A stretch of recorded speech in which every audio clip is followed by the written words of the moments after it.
Praise the Lord. प्रभु के नाम की स्तुति हो। आज हम पढ़ेंगे पहला इतिहास 28वां अध्याय।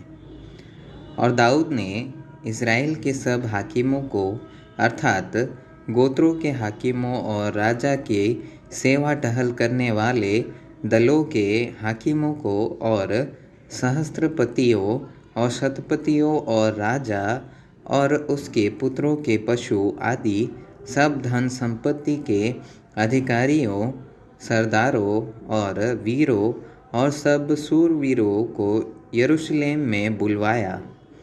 तब दाऊद राजा खड़ा होकर कहने लगा, हे मेरे भाइयों और मेरी प्रजा के लोगों, मेरी सुनो।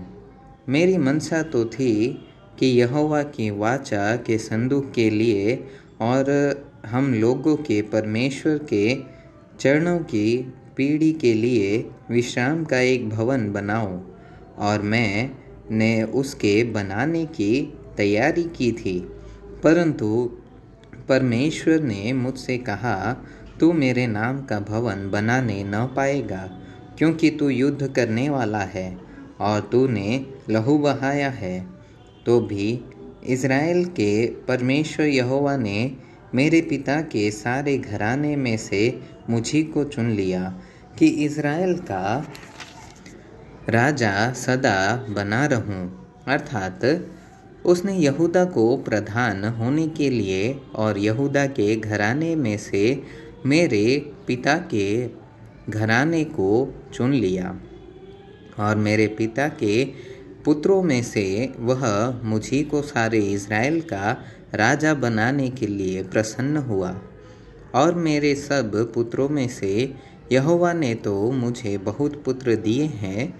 उसने मेरे पुत्र सुलेमान को चुन लिया है, और वह इज़राइल के ऊपर यहोवा के राज्य की गद्दी पर विराजे।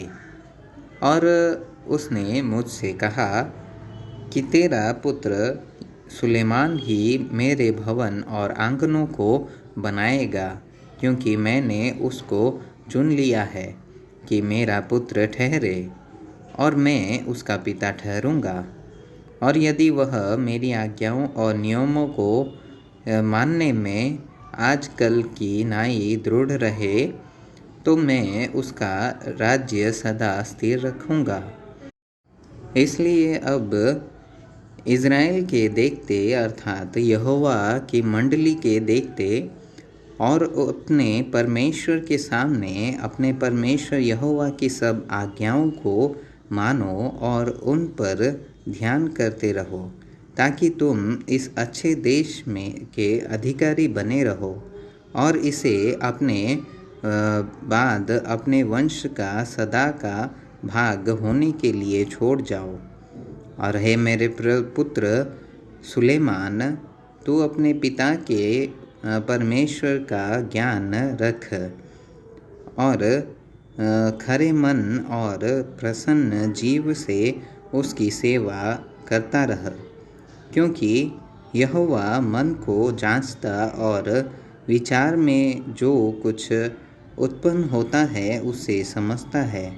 क्योंकि तू उसकी खोज में रहे तो वह तुझको मिलेगा, परंतु यदि तू उसको त्याग दे तो वह सदा के लिए तुझको छोड़ देगा।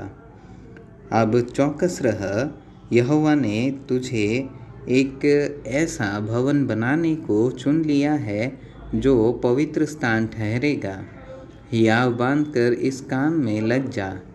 तब दाऊद ने अपने पुत्र सुलेमान को मंदिर के ओसारे, कोठरियों, भंडारों, अटारियों, भीतरी कोठरियों और प्रायश्चित के ढकने के से स्थान का नमूना और यहोवा के भवन के आंगनों और चारों ओर की कोठरियों और परमेश्वर के भवन के भंडारों और पवित्र की हुई वस्तुओं के भंडारों के जो नमूने ईश्वर के आत्मा की प्रेरणा से उसको मिले हैं, वे सब दे दिए।